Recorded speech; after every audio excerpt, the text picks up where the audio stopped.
pretty much this year, but you're never really in that after the opening minutes, were you? No, we continually shot ourselves in the foot. They're just too good for us in real terms. Too strong, too quick, and their kicking game, I think 4 or 5 tries from kicks, just with no one there. No one there. They just went through and dived on it. It's just not good enough. Does that disappoint you the most, Tim? Maybe the effort wasn't there. Like that's an effort area at play, isn't it? It isn't, is it? It's an issue depending on. They were very smart. They kicked early and caught us. Caught fullback out of the play, on the other side of the field. And it's just Adam being very smart, and of course the right touch here at home, and nothing went dead. All ours went dead. So the difference. I thought Reynolds was the difference. There's no doubt. His direction of the play, his choice of kick versus run, and was very good. So obviously been a good buy for the Broncos. 0-5 to start the season now.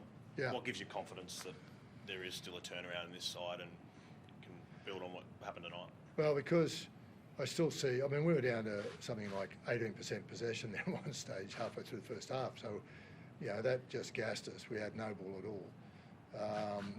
So I still think with an even possession, we've still got the team to win some games. So just has to be where we don't make those simple errors in those early 20 minutes and breaks their hearts. But I'll never give up on this group. I think there's plenty to offer. There's patches right through the game where we're having a go. Lost the second half 18-12 or something. First half was just got away from us, and it was, and then the game was over in real terms. But we came out and had a go. Second half, played some footy, but again, crucial passes. Attacking the ball in the air. We got one from a bomb or a kick over on their right side in the first half. We attacked it, got it, and scored. Other than that, we didn't seem to attack any of the ball.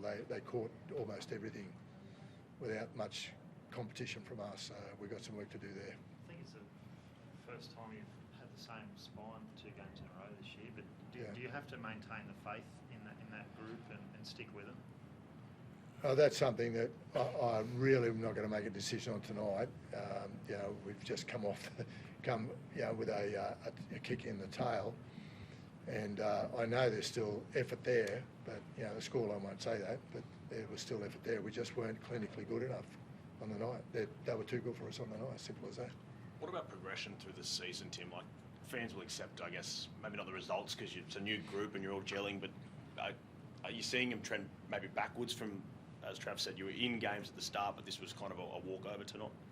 Yeah, well, we've played 5 games. 4 of them we've competed well, with less than 12 points difference between all 4 games, so we were always in those games. Tonight was the first one that we were never a chance to win. We went out to win the second half. That's all you can do when you're behind, and 12 all till the last try. So the effort was still there. We could have put the queue on the rack and they could have put another 30 points on us in the second half, but they didn't. So in real terms, though, we've got some work to do. It's as simple as that. But with the spine, we're still putting it together. So, and that'll be something we just got to continue to work to. Yeah. I feel like out there, was it a bit flat or frantic? Like can you explain how it felt with the players on the field? Yeah, I guess we started off. I think we started off pretty well. It was 5 minutes of defending our line, and we got down there again. And I guess it sort of just felt like it was snowballing. The harder we tried, the more offloads they got, and the quicker the play the balls got. So everyone was trying out there, but for some reason it just felt like we couldn't stop this avalanche that was coming down. Parramatta game next week is something to really lift the guys. Last year, I know you weren't in the team, but you did beat them on the same and the corresponding match by points. So, that was a bit of a revival there last year at that point. Is that a good game for you guys to have against them?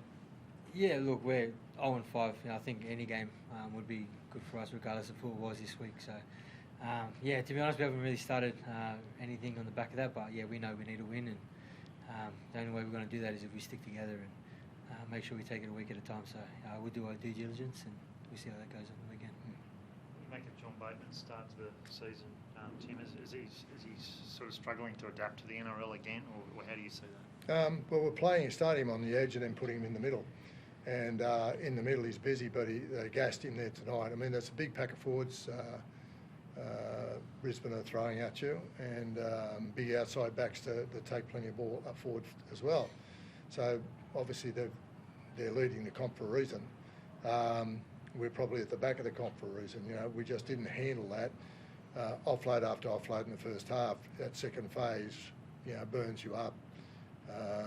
We didn't touch a ball there at one stage there for 10 minutes, and we're in a bit of trouble at that point. You've got to go set for set with a team like that, and if you don't, you're going to be in trouble, particularly at home. But yeah, as I say, they were too good for us tonight. I admit that.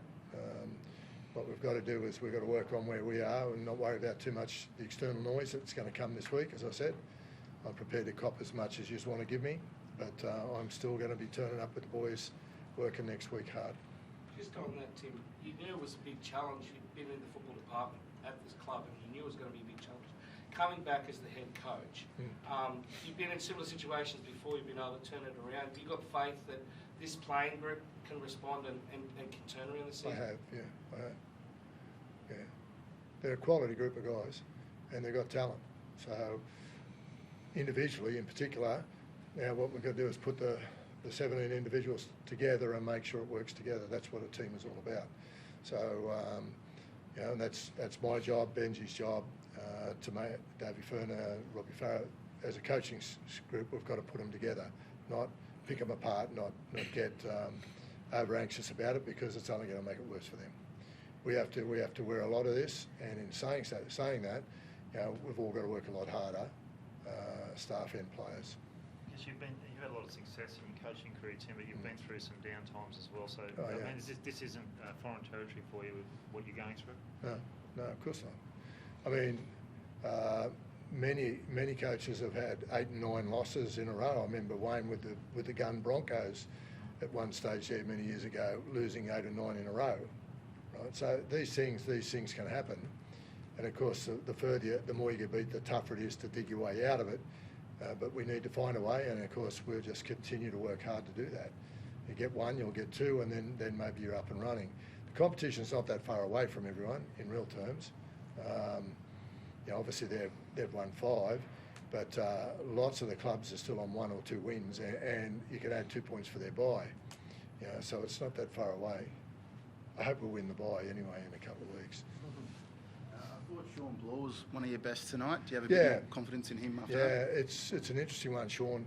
He hasn't had the minutes on his pre-season training, and I put him on 10 minutes to go and took John into the middle, and I said to him, if he can play as long as you can, and he played the whole second half, which was, mind you, we had a little bit more ball in the second half we did in the first half, but the boys like Papali and them, they were gassed, and John too, because they'd worked their backsides off, you know, defending that first half and the amount of ball they had. But Sean, going back to Sean, yeah, he looks stronger than he has. He came through with a lot of confidence, so that's a bonus for us for next week. Brent Naden will be available again next week as well. Yeah, we'll reconfigure the side touch and then work from there. Thanks, guys. Thanks, guys.